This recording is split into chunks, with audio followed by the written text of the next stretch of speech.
What up, Ninja Clan, and welcome back to my YouTube channel. I am, as always, your host, the Atomic Ninja G, and today is a very exciting day. Today could be the end of a challenge that I like to call the Gauntlet. Now, if you are wondering what the Gauntlet is a challenge that I have set myself to go through every single level of Illumineer's quest on every single difficulty with the same deck to see if I can win the privilege of opening this magical golden envelope. Now, if you are one of those people out there who knows what's in this envelope, that's great. I'm very happy for you. However, I have magically gone this long since the release of this set, having no idea what is in this envelope. So please, do me a favor, do not tell me what's in this. Don't spoil it for me. I want to open it live on camera when I finish the Gauntlet, and I want to be surprised. I want to open it and be like, wow, this is amazing. Or I want to open it and be like, wow, this was totally not worth making all these videos for. This is so underwhelming. What the heck is this? Although I don't think that's actually going to happen. But guys, if you do know, good for you. Please don't tell me. So the rules for the Gauntlet then are as follows. Firstly, I have to beat Ursula on every level before I can move on to the next one. Secondly, if I lose to Ursula, I stay on the level that I'm at. But if I change even one card in my deck, then I have to start the Gauntlet all over again by going back to the very beginning. Now, I say this could be the last episode of the Gauntlet because, as you can see, we are playing Infinite Wrath, the extreme mode battleground. In extreme mode, Ursula is at her worst and she has certain abilities. Firstly, Ursula will draw one more card each turn. But wait, there's more. Whenever a character of Ursula's is banished, she returns that card to her hand. And to make it worse, we only have one battleground ability at our disposal. So for the players, we can spend 2 lore and Ursula discards a card at random. But if you've been keeping up with the Gauntlet, you will know that I have no intention of challenging any of her cards. So we're going to put this up here so that I can see it and remind myself what she does and what I can do. And as always, guys, in between rounds, that graphic will show up, so it will give you a little reminder of what our abilities are. So without further ado, I'm going to go away, I'm going to sort out my hand, I'm going to mulligan, and we'll come right back to see if we can face and defeat Ursula Infinite Wrath. I'm going to mulligan 5. Okay, guys, so Ursula gets to go first. She's going to ready, she's going to set, and then she's going to resolve the row. So the first thing she's going to do is exert Ursula's Stolen Trident. It's my power now. Exert this card, gain 1 lore. And then she's going to draw 3 of her wonderful cards. Now she has no ink at the moment, which is lovely. And I'm hoping that all of these are action and ability cards. Because characters don't bother me so much, it's just the abilities. So first card is a 3-cost Choppy Waters. Deal 2 damage, the highest cost character an opposing player has in play. Doesn't matter, she can't pay for it. First action, down and out. Next card is a 2-cost Bruno Madrigal. He would make me discard the top 3 cards of my deck, but she doesn't have 2 ink, so he goes away. And our last card is, yes, a 3-cost Capsize. It does a bunch of stuff. Don't worry about it, because she can't pay for it. So, 2 abilities out the window. 1 Bruno Madrigal, gone. I'm quite happy with that. She has nothing on her board. Happy days. That is everything she can do. So now it's over to us. We're going to ready, set, and draw. We are going to ink Friends on the other side. Then I'm going to spend that 1 to play Deville Mana. It is a 1 cost, 1 move cost, 4 willpower, generates 1 lower turn, and is a vanilla card. We're going to pop it over here because I don't really have any intent. Actually, that's her ink. I don't really have any intention of doing much with this apart from letting it generate me lore. That is all I can do. That is round 1. So it's back to Ursula. So she is going to ready her row, she's going to set, and then she's going to resolve, she's going to generate 1 lore for herself, and then she's going to draw 3 cards. So here we go, she's got 3 ink. Let's see what she can do. A 3 cost, hey hey, 3/2, quest for 1, and has evasive. Normally that would be a problem, but it's not so much a problem because, as I've said before, I have 0 intention of challenging anything. Her second card is a 5 cost shark. Doesn't matter, she can't pay for him, he goes into the inkwell. Her third card is a 3 cost choppy waters. Now this is not good. Deal 2 damage to the highest cost character each opposing player has in play. Well, that's great, because we have no characters in play. Deville Mana is a location, doesn't count as a character, so this choppy waters does absolutely nothing. Again, pretty good round for us. That is all she can do, so now it's back to us. We're going to generate 1 lore at the start of our turn for Deville Mana. We are going to ready, set, and draw. We're going to ink Robin Hood, who was MVP of last game. Now, unfortunately, I don't have any 2 cost cards in my hand, so there is nothing else I can do, so I'm going to have to pass and let Ursula do her stuff. So, she's going to ready the row, she's going to set, she's going to resolve her row and quest for 2, bringing her up to 4, and then she's going to draw her 3 cards. 1, 2, and 3. Here we go. So she's got, what, 4 ink? First card is a 1 cost Prince Eric, 2/5, quest for 1, has Bodyguard and Ursula's Sentry. This character enters play exerted. So if I was going to challenge, I have to challenge Eric first. Her second card is a 3 cost Magicka Dispel, 4/4, quest for 2, vanilla card. Oh, it's starting to ramp up. And her last card is again a 5 cost Shark that she cannot pay for, so he goes into the inkwell face down. So, start of my turn, I automatically get 1 lore for Deville Mana, putting me at 2. Then I would ready, set, and draw. Okay, I'm going to ink Jasper. I'm going to spend 3, and I'm going to play Maleficent. So, Maleficent is a 2/2 quest for 1, and has cast my spell. When you play this character, you may draw a card. So I'm going to do that. Unfortunately, that is all I can do, so it's back to Ursula. She's going to ready her row.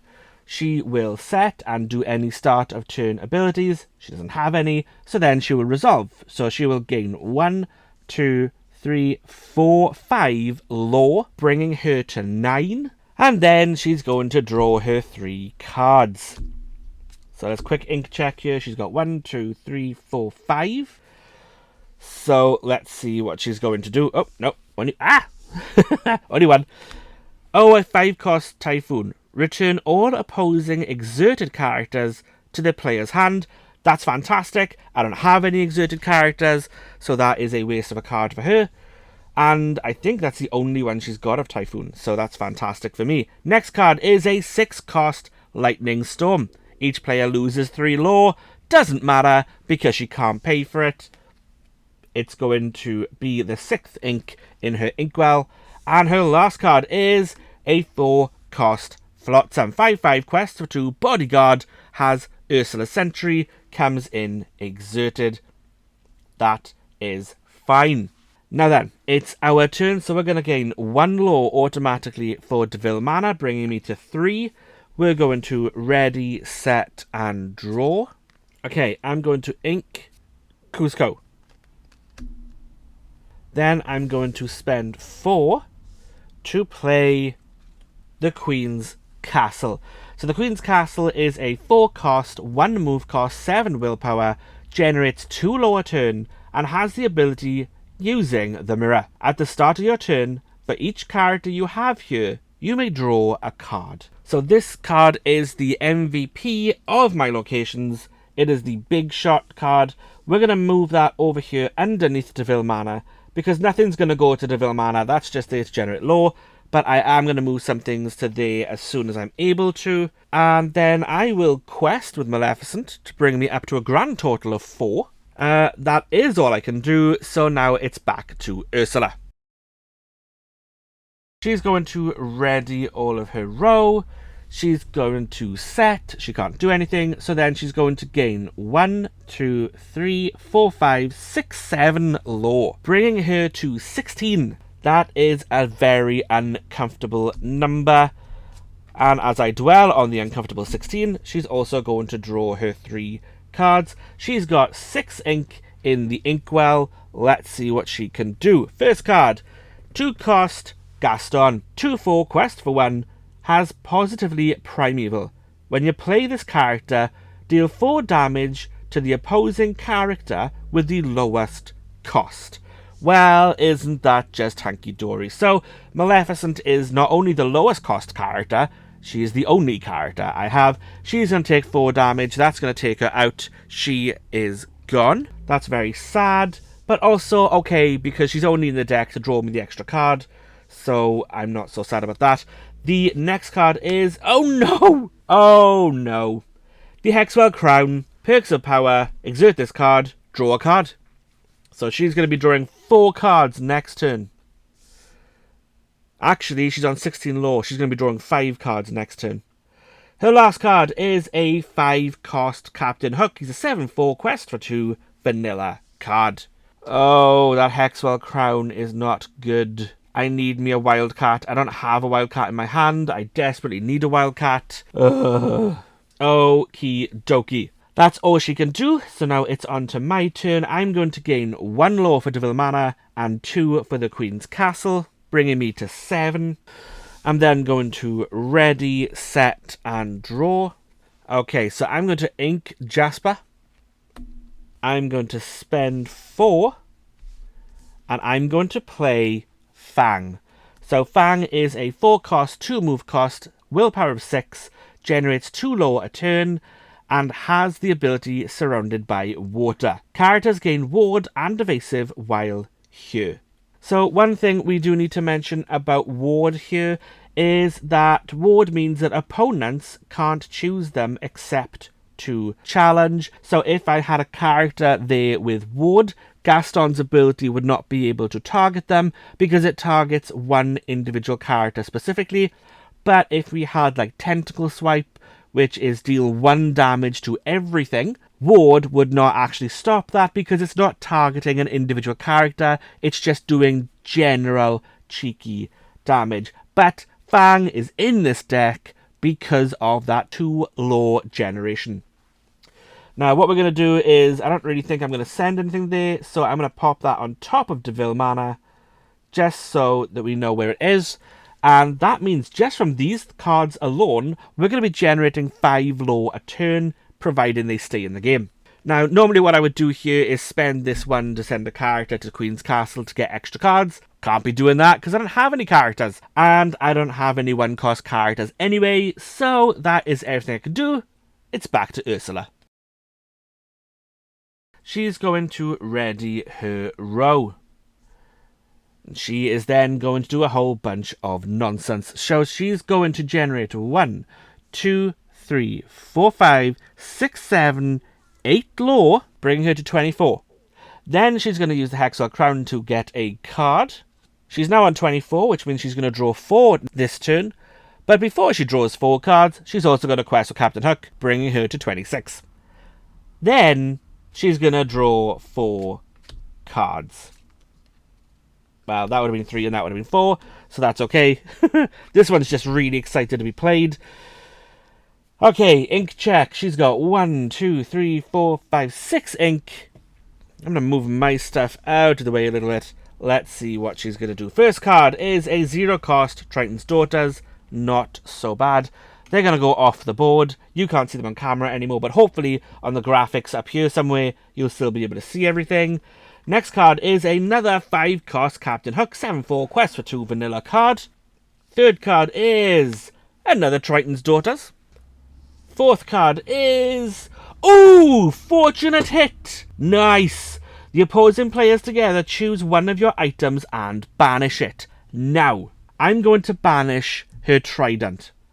For the main reason that if I manage to get Mother Gothel out, even if she's drawing extra card a turn, it's not going to stop her drawing cards. However, if I can't get rid of this, and she ends up on like 39 lore, which has happened a couple of times, and she quests with this, even though these guys can't quest, she can win the game with this. So we're going to get rid of this, because this, in my opinion, is the bigger threat. We're going to shift all this nonsense down, so you guys get to see one extra card. On camera, you should be seeing all of them on the graphics row up here. Plus, I got ridiculous glare here. So that's Fortunate Hit. So that is an amazing card. And her last card is each opposing player chooses and banishes one of their characters. Well, that's fantastic, because we don't have any on the board. It's 2 cost, Lash Out. It's a pointless card for her, because I don't have any characters to banish. Happy days. That, actually, not a bad round at all. Now it's over to us. We're going to generate 2, 3, 4, 5 lore, bringing us to 12. We're going to ready, set, and draw. Oh, I took 2 cards there. Hang on. I'm going to ink Maleficent. I'm then going to spend all 6. And we're going to play Mother Gothel. She is a 6 cost, 3/6 quest for 2, and has the ability, sing along with me if you know, skip the drama, stay with Mama, Mother knows best.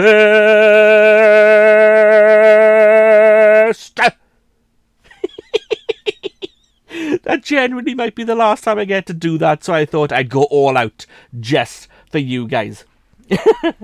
So what does this ability do?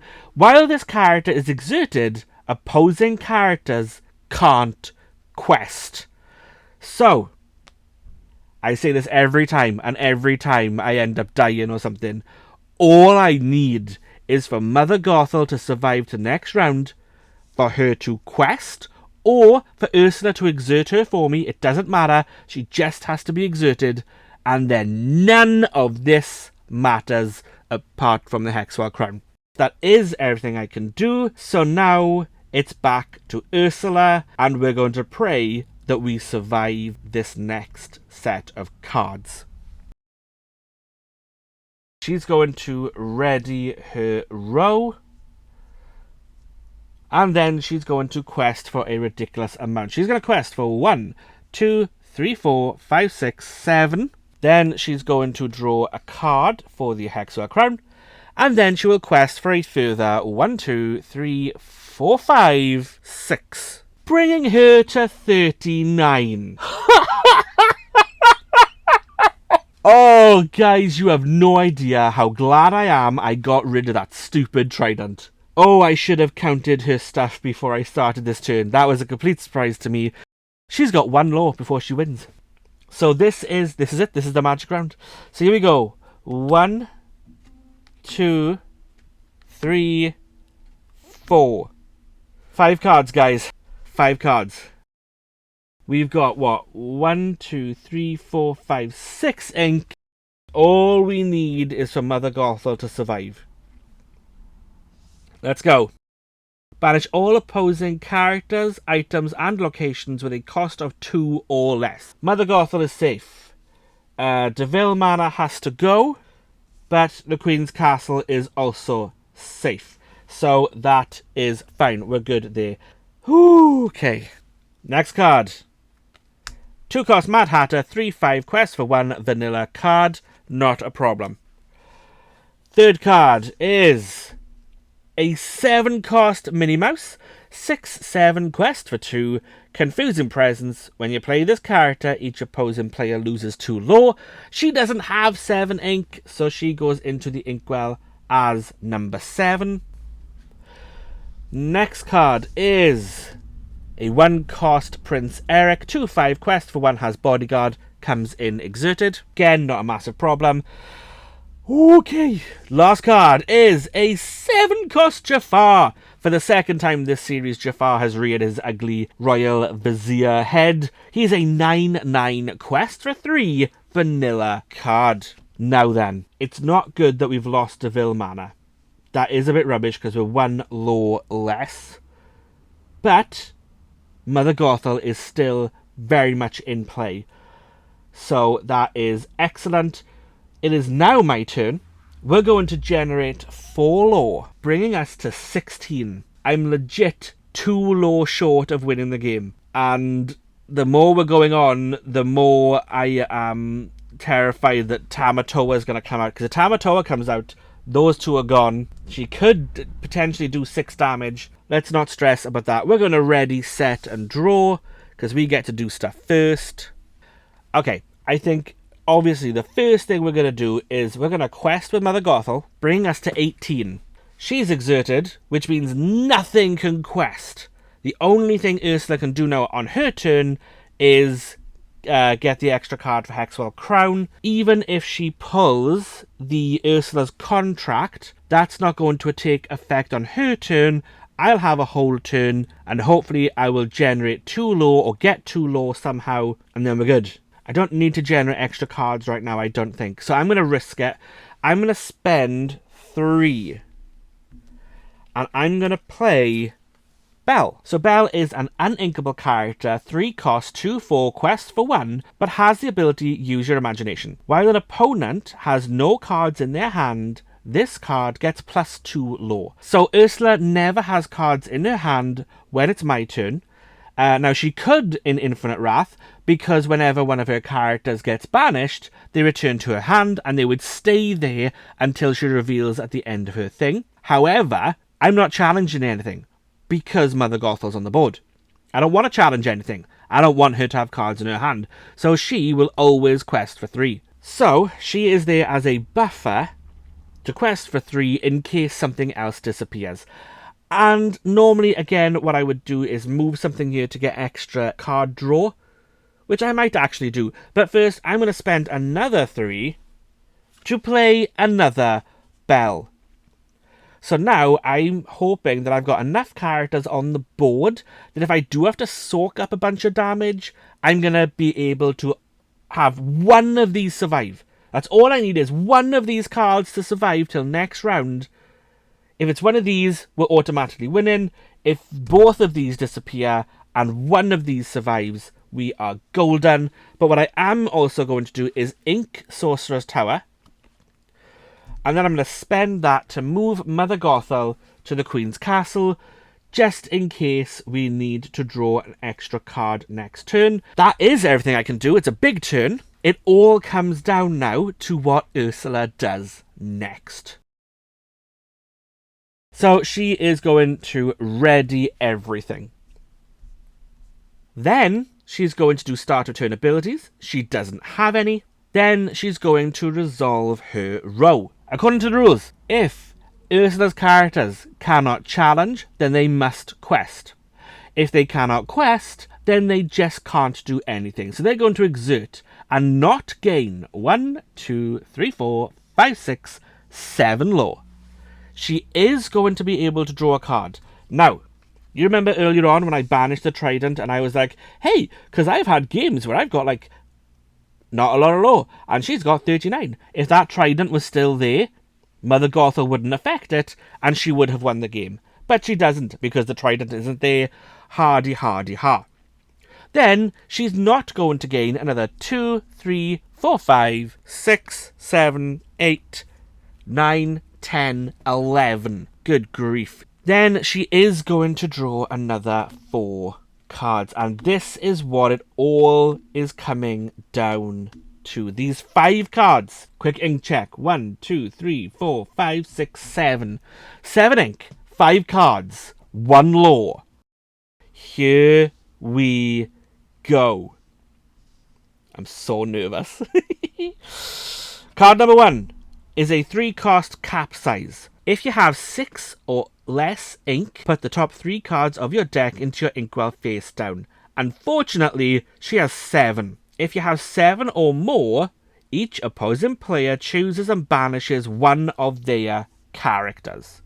So we're going to banish Belle. But that's okay, because we brought out those 2 bells as a buffer for Mother Gothel. Not a good card. Not a good start. Next card. 0 cost Triton's Daughters. 2/3 quest for 1 vanilla. This is what I want. I want to see characters. I want to see all 3 characters, but not Tamatoa.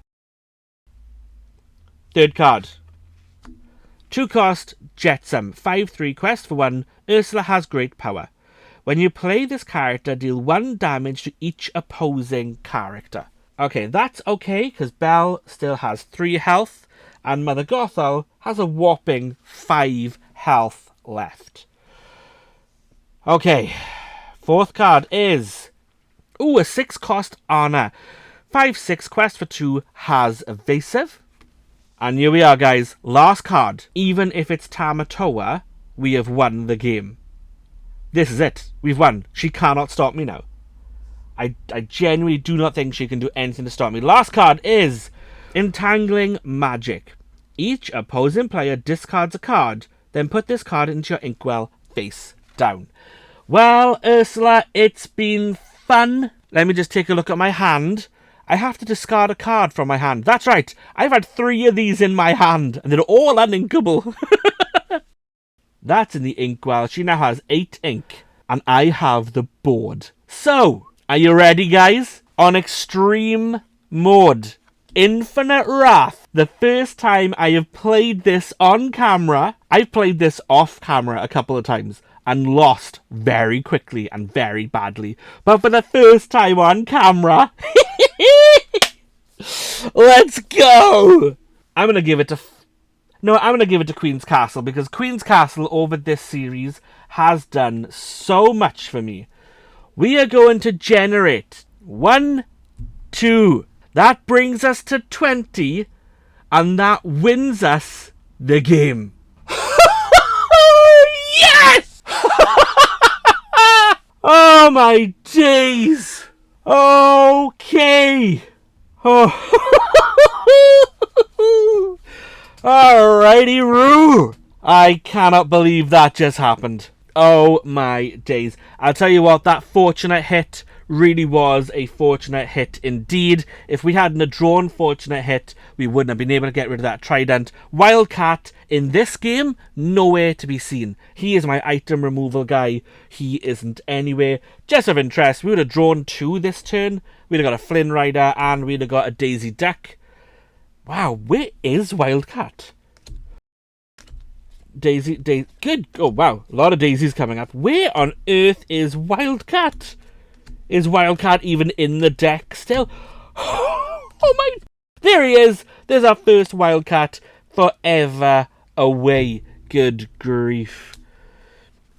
Alright, well, guys, as much as I want to celebrate and talk about the game and, you know, you don't care about all that. What we do care about, though, is the grand opening of the golden envelope. That's right. I have won the game. I have 20 low. Ursula has lost on Infinite Wrath Ultimate Extreme Mode. Take that, put that in your underwater pipe, your snow flat, and smoke it. That's right, I'm a Disney fan. I know words like snow flat.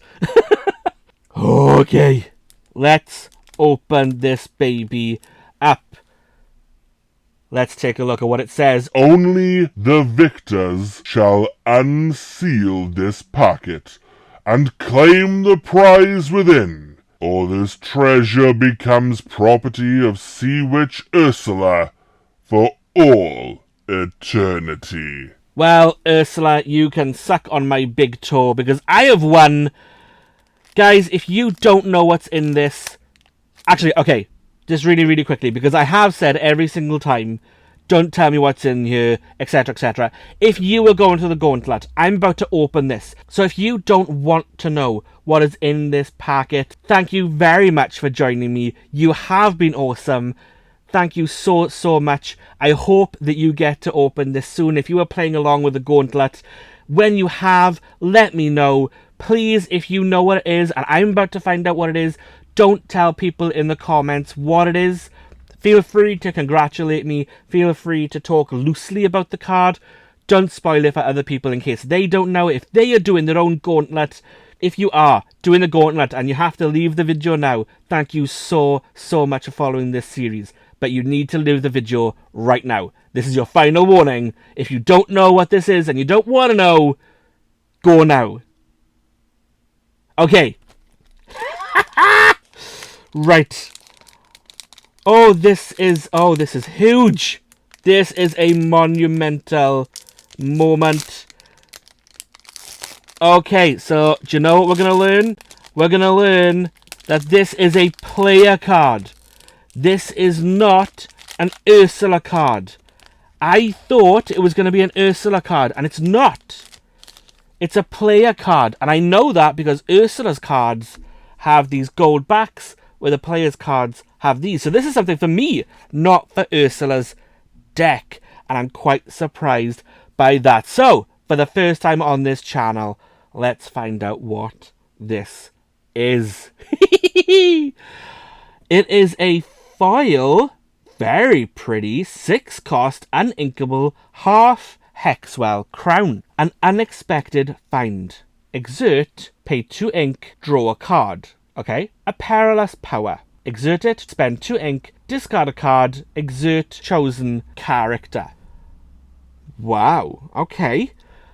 How do I feel about this card? Well, let's talk about the card as a minute. As the foiling, I don't know if you can see that on camera, but it's not just foiled, it's got like little sparkly bits, there's like glitter and stuff in the background.